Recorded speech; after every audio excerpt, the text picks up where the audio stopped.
మీ మోకాల నొప్పులకు ఎటువంటి సర్జరీ లేకుండా ఎపియాన్ పెయిన్ క్లినిక్ అందిస్తున్న అత్యాధునిక చికిత్స. తాత ముత్తాతలకి క్యాన్సర్ ఉంటే కూడా మనకి జెనెటికల్ గా వస్తుంది అంటారు, అది నిజమేనా? అది familial cancers or hereditary cancers అంటాము. సో అది తాతలకు ముత్తాతలకు ఉన్నది అనగానే మనం భయపడాల్సిన అవసరం లేదు. సో భయపడాల్సిన రెండు సిచ్యువేషన్స్లో మనం అలర్ట్గా ఉండాలి. ఒకటి, మన ఫ్యామిలీలో ఎవరికైనా క్యాన్సర్ వచ్చింది, వాళ్ళ ఏ ఏజ్లో వచ్చింది. ఒకటి యంగ్, అది ఈ ఫ్యామిలీలో వచ్చే క్యాన్సర్స్ అనేవి యంగ్ ఏజ్లో వస్తాయి, అంటే 30-40, <40. సో ఫ్యామిలీలో ఉన్న క్యాన్సర్ <40లో వచ్చిందా, అలా ఉంది అని అంటే మనం ఫస్ట్ అలర్ట్ అవ్వాలి. రెండు, మొత్తం ఫ్యామిలీలో తీసుకుంటే 2 లేదా 3 క్యాన్సర్లు ఉన్నాయి అని అంటే మనం అలర్ట్గా ఉండాలి. ఆ 2 క్యాన్సర్లు సేమ్ క్యాన్సరే అవ్వచ్చు, వేరు క్యాన్సర్లే అవ్వచ్చు.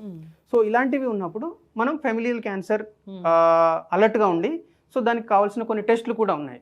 సో ఆ టెస్టులు చేయించుకోవచ్చండి. ఓకే, అంటే ఫ్యామిలీలో ఎవరికైనా 40 years లో వచ్చిందంటే దానికి నెక్స్ట్ జనరేషన్ వాళ్ళకి రాకుండా మనం కనిపెట్టడానికి టెస్ట్లు అయితే ఉన్నాయండి. సో ఫస్ట్, ఒకవేళ ఆ క్యాన్సర్ వచ్చిన పర్సన్ బ్రతికి ఉంటే సో వాళ్ళలో ఫస్ట్ జీన్ మ్యుటేషన్ చేస్తాం, అంటే ఏ జీన్ ప్రాబ్లం వల్ల క్యాన్సర్ వచ్చింది. సో ఆ ఫ్యామిలీ మెంబర్స్లో అవసరం ఉన్న వాళ్ళందరికీ ఈ జీన్ మ్యుటేషన్ ఉందా లేదా అని చూస్తాం. సో ఒకవేళ ఉంది అని అంటే వాళ్ళకు తీసుకోవాల్సిన ప్రికాషన్స్ ముందే తీసుకుంటాం. ఏం టెస్ట్ డాక్టర్ గారు అది? For example breast and ovarian cancer, so వాటికి BRCA జీన్స్ అంటాం. సో BRCA జీన్స్ అనేవి చాలా మోస్ట్ కామన్, అంటే 85 to 90% అవే ఉంటాయి. మిస్ మ్యాచ్ రిపేర్ జీన్స్ అంటాం, అంటే అవి కొలాన్ క్యాన్సర్ని కాజ్ చేస్తాయి మెయిన్గా. సో ఫ్యామిలీలో కొలాన్ క్యాన్సర్ ఉంది అంటే MMR జీన్స్, అంటే డిఫరెంట్ గా ఉంటుంది. డిఫరెంట్ క్యాన్సర్ ర్యాండమ్ గా టెస్ట్ ఇది అనేది ఉండదు. ఓకే. సో కాకపోతే ఇప్పుడు మార్కెట్ లో కొన్ని హెరిడిటరీ ప్యానెల్స్ అని వచ్చాయి, అంటే మొత్తం అన్ని జీన్స్ ని కలిపి ఒక ప్యానెల్ సిస్టమ్ లాగా పెట్టారు. సో ఆ ప్యానెల్ టెస్ట్ కూడా చేసుకోవచ్చు. బట్ అదేంటి అంటే ప్రాబ్లం, అన్ని అంటే 100 టెస్ట్ చేసినప్పుడు అందులో ఏదో ఒకటి పాజిటివ్ రావచ్చు. బట్ ఆ పాజిటివ్ది ఈ క్యాన్సర్కి లింక్ ఉండకపోవచ్చు, కానీ అది యాంగ్జైటీని తెస్తుంది మీకు. అరే ఈ జీన్ వచ్చింది అని అంటే, ఈ మధ్యలో గూగుల్ నాలెడ్జ్ ఎక్కువైపోయింది. సో గూగుల్లో ఓపెన్ చేస్తారు, ఈ జీన్ ఉంటే ఏ క్యాన్సర్ వస్తుంది. సో ఇంకా వాడు బ్రతికినన్ని రోజులు అదే టెన్షన్తో బ్రతుకుతాడు. కాబట్టి సో ర్యాండమ్గా పోయి టెస్ట్ చేసుకోవడం కన్నా అంటే ఆంకాలజిస్ట్ని కన్సల్ట్ చేసి ఏ జీన్ మ్యూటేషన్ అవసరం అది చేసుకుంటే బెటర్. లేదు అని అంటే అన్నెసెసరీ యాంగ్జైటీ. అదే డాక్టర్ గారు, చాలా మంది కూడా ప్రతి సంవత్సరము బాడీ చెకప్ చేయించుకోవాలి, లేదంటే స్క్రీనింగ్ చేయించుకోవాలి, పాప్స్ మీద చేయించుకోవాలి, ఇట్లా ఏం అనుకోరు. సో అలాంటప్పుడు జనరల్గా ఏదైనా లక్షణాలు కనిపిస్తున్నాయి, ఈ ప్రీ సిమ్టమ్స్ అంటే క్యాన్సర్ వచ్చే ముందు ఉన్నాయి అంటే ఏమున్నాయి? స్పెషల్గా ప్రీ సిమ్టమ్స్ అని లేదండి. సో క్యాన్సర్లో సస్పిషియస్ సిమ్టమ్స్. సో మెయిన్గా క్యాన్సర్కి సంబంధించి నేను 2 చాలా అంటే సిగ్నిఫికెంట్గా ఇంపార్టెన్స్ ఏంటి అని అంటే, లంప్ అంటే గడ్డలు, 2 బ్లీడింగ్. సో బాడీలో స్కిన్ పైన కానీ, బ్రెస్ట్లో కానీ, కడుపులో కానీ గడ్డలు అనిపిస్తున్నాయి, సస్పిషియస్ అనిపించింది అని అంటే దానికి సంబంధించిన టెస్ట్లు చేసుకోవాలి. సో ఒకటి గడ్డలు, 2 బ్లీడింగ్, మోషన్ పోయినప్పుడు బ్లడ్ పడడం కానీ, సో వెజైనాల నుంచి బ్లీడింగ్ కానీ, సో లేదా ఓరల్ లీజన్స్ నుంచి బ్లీడింగ్ రావడం కానీ, ఇది. సో ఈ 2 మెయిన్ ఇంపార్టెంట్గా భావించి దానికి టెస్ట్లు చేసుకోవడమే మార్గం. ఓకే, ఎస్, ఖచ్చితంగా అండి. సో అయితే ఈ గర్భాశయ ముఖద్వార క్యాన్సర్ రాకుండా కూడా వ్యాక్సిన్స్ అనేవి ఉన్నాయని చెప్తూ ఉన్నారు. సో అలాగే మిగతా క్యాన్సర్స్ కూడా ఏమైనా వ్యాక్సిన్స్ ఉన్నాయా? మన liver cancer hepatitis B virus and C virus వల్ల వస్తుంది. సో హెపటైటిస్ B వ్యాక్సిన్ ఉంది, అది మనకు ఇమ్యునైజేషన్ షెడ్యూల్లో ఉంది కాబట్టి పిల్లలకు చిన్నప్పుడే అందరికీ వేసేస్తాం. సో అది కాకుండా ఉంది అని అంటే ఇప్పుడు సర్వైకల్ వ్యాక్సిన్, సర్వైకల్ క్యాన్సర్కి ఉన్న వ్యాక్సిన్స్. సో ఇంకా మిగతా వేటికి రాలేదండి. సో అన్ని ట్రయల్స్లో ఉన్నాయి.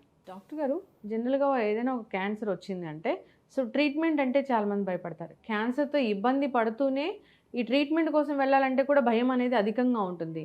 తప్పనిసరి పరిస్థితి కాబట్టి చేయించుకోవాల్సిందే. సో కీమో కానీ, రేడియేషన్ కానీ ఇలాంటివి చాలా పెయిన్ఫుల్గా ఉంటాయని చెప్తూ ఉంటారు.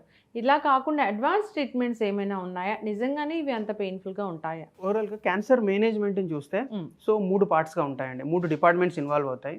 ఒకటి surgery, so that is surgical oncologist. 2 medical oncologist. So 3 radiation oncologist.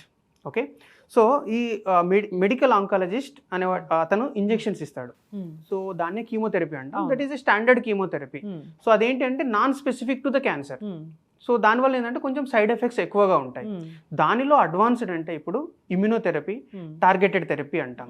So targeted therapy అంటే ఏంటి, ఈ క్యాన్సర్ ఏ జీన్ ప్రాబ్లం వల్ల వచ్చిందో దాన్ని టెస్ట్ చేస్తాం మనం, చేసి దానికి అగైనెస్ట్ గా డ్రగ్ ఇస్తాం. So that is targeted therapy. Immunotherapy అని అంటే సో ఆ క్యాన్సర్కి మనలో ఉన్న ఇమ్యూన్ సిస్టమ్ అనేది దాన్ని ఎప్పుడు అటాక్ చేస్తూ ఉంటుంది. అవును. సో ఈ మన ఇమ్యూన్ సిస్టమ్ని బూస్ట్ చేసి ఆ క్యాన్సర్ని అటాక్ చేపించేదే immunotherapy. So these two are the latest in ఇది మెడికల్ ఆంకాలజిస్ట్ సంబంధించి. రేడియేషన్ ఆంకాలజిస్ట్కి సంబంధించి సో అందులో డిఫరెంట్, అంటే రేడియేషన్ ఏంటి, బయట నుంచి ఎక్స్రేస్ ఇచ్చి క్యాన్సర్ని మనం బర్న్ చేయడం ఇండైరెక్ట్గా. సో దాంట్లో ఏంటి అని అంటే ప్రిసైజ్డ్గా ఇవ్వడం. So that is the latest. So దాంట్లో ఏంటంటే intensive modulated radiotherapy, IMRT, IGRT, intensive image guided radiotherapy. ఇంకా దానిలో లేటెస్ట్ అని అంటే ప్రోటాన్ థెరపీ అండి. సో ప్రోటాన్ థెరపీ ఏంటంటే ఇంకా హైలీ ప్రిసైజ్డ్ థెరపీ. సో ఇండియాలో అది ఒకటే సెంటర్లో ఉంది, అది చెన్నైలో. So but highly costly, so more than 30 lakhs. So but any advanced technology, so దాని డ్రాబ్యాక్ ఏంటి అంటే costly. Either targeted therapy, immunotherapy or this proton therapy. So అంటే మీరు పేషెంట్కి మీరే చాయిస్ ఇస్తారా, మీరు ఎలాంటి ట్రీట్మెంట్ తీసుకోవాలి అనేది? సో లేదంటే ఖచ్చితంగా ఈ సర్జికల్ ఆంకాలజిస్ట్ అంటే సర్జరీ చేసి దీన్ని తగ్గిస్తారు, అట్లా ఏమైనా ఉంటుందా? అలా లేదండి. సో ఈచ్ క్యాన్సర్కి గైడ్ లైన్స్ ఉన్నాయి. సో అంటే ఆల్రెడీ చాలా స్టడీస్ అయ్యాయి. సో ఇప్పుడు ఈ క్యాన్సర్లో ఏ డిపార్ట్మెంట్స్ ఇన్వాల్వ్ అవుతే సక్సెస్ రేట్ ఎక్కువగా ఉంటుంది. ఓకే, సో ఒక క్యాన్సర్ ఒక స్పెసిఫైడ్ ఆర్గాన్కే ఉందండి అనుకోండి, సో అప్పుడు 2 డిపార్ట్మెంట్లు ఇన్వాల్వ్ అవుతాయి. ఒకటి సర్జరీ, అది చేసే ఆర్గాన్ని తీసేయడమా, లేకపోతే ఆ క్యాన్సర్ని తీసేయడమా, లేదు ఆ లోకల్గా రేడియోథెరపీ ఇవ్వడమా. ఒకవేళ లేదు క్యాన్సర్ బాడీలో స్ప్రెడ్ అయిపోయింది, సో వాళ్ళకి ఈ కీమోథెరపీ ఆర్ ఇమ్యూనోథెరపీ ఇవ్వడమా.